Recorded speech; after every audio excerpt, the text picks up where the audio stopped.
अभी कुछ दिनों पहले इस चैनल के एक सब्सक्राइबर हैं, उन्होंने मुझसे पूछा कि लाइफ का पर्पस क्या होना चाहिए।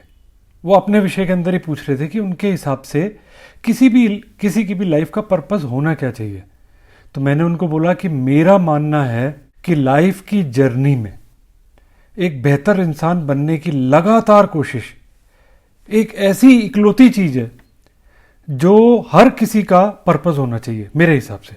यानी कुल मिला के बात यह है कि हर दिन कोशिश होनी चाहिए कि आप अपने जीवन में इम्प्रूवमेंट पे काम करो, अपने ऊपर इम्प्रूवमेंट पे काम करो, चाहे वो थोड़ा थोड़ा सही सही, बिल्कुल थोड़ा थोड़ा इम्प्रूवमेंट। अब ये इम्प्रूवमेंट होगा कब? कब होगा इम्प्रूवमेंट? जब आपको ये पता होगा कि आप में कमी है कहाँ। Isn't it? कि अगर आपको पता ही नहीं है कि आपके अंदर कमी कहाँ है तो इम्प्रूवमेंट क्या करोगे?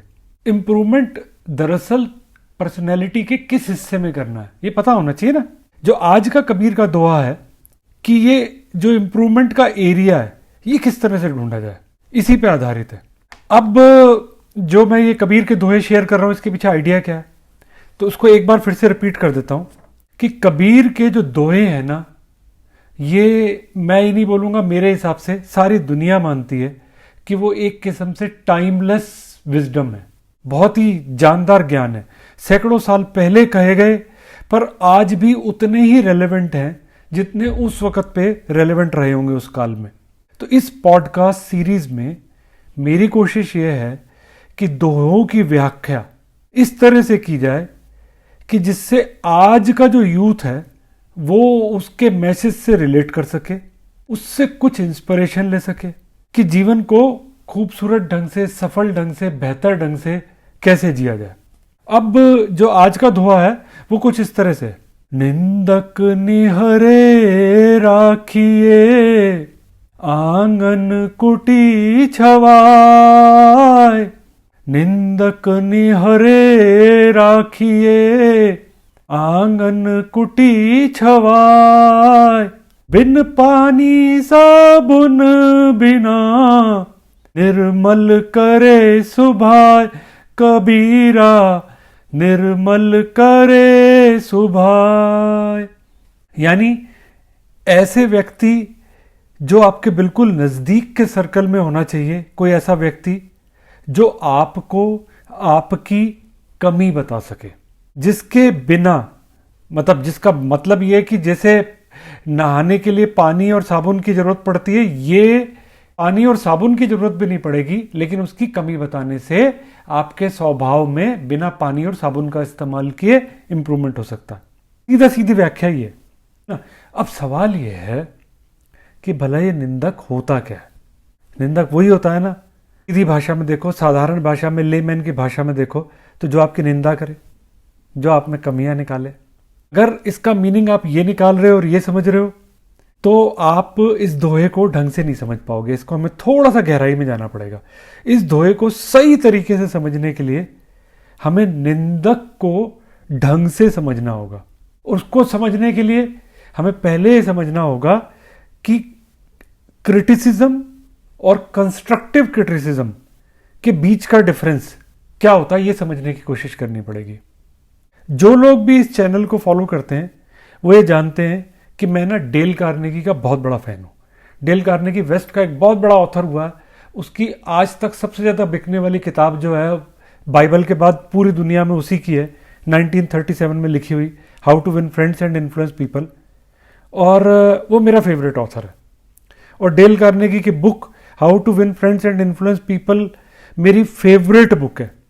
मैं हर किसी को जो भी मेरे पास कुछ पूछने आता है कि उसे क्या करना चाहिए, मैं बुक पढ़ने के लिए और उसमें लिखे गए प्रिंसिपल्स को समझने के लिए और अपने जीवन में अप्लाई करने के लिए गलत करता हूँ, हमेशा करता हूँ।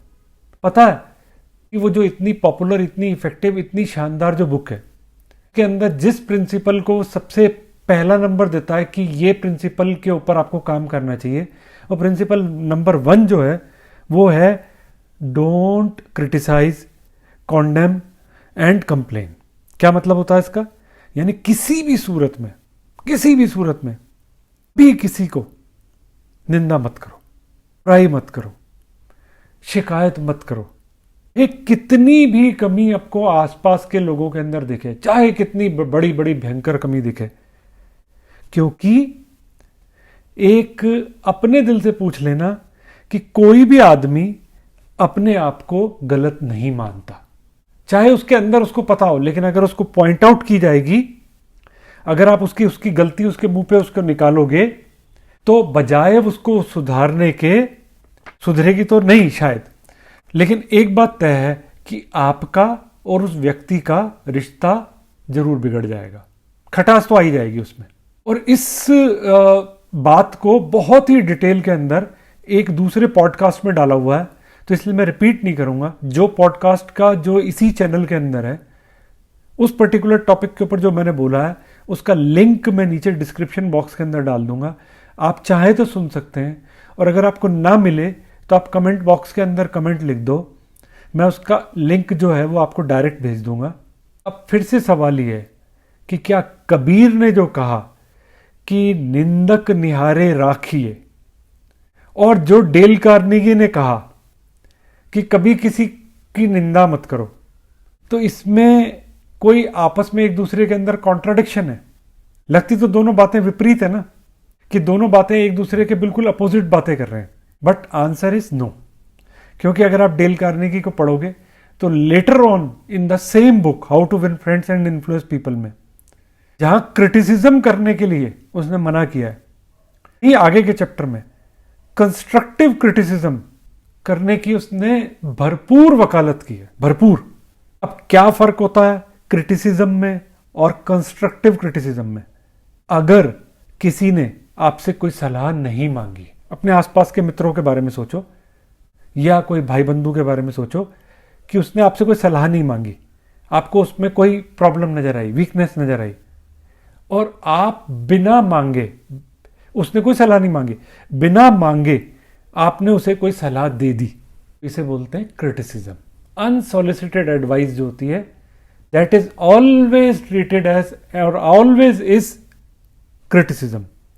और अगर आपके नजदीक के सर्कल में किसी ने आगे बढ़ के आपसे किसी बात पर कोई सलाह मांगी, खुद चल के आया वो आपके पास, और उस स्थिति में आपने बात सुनी, उसके अंदर महसूस किया कि ये सामने वाला आदमी कहां गलती कर रहा है, और आपने उसको दिल से उसकी सलाह दी कि आप इसको इंप्रूव करो, एक किस्म से आप उसको क्रिटिसाइज ही कर रहे हो, उसकी निंदा ही कर रहे हो, वो होता है कंस्ट्रक्टिव क्रिटिसिज्म।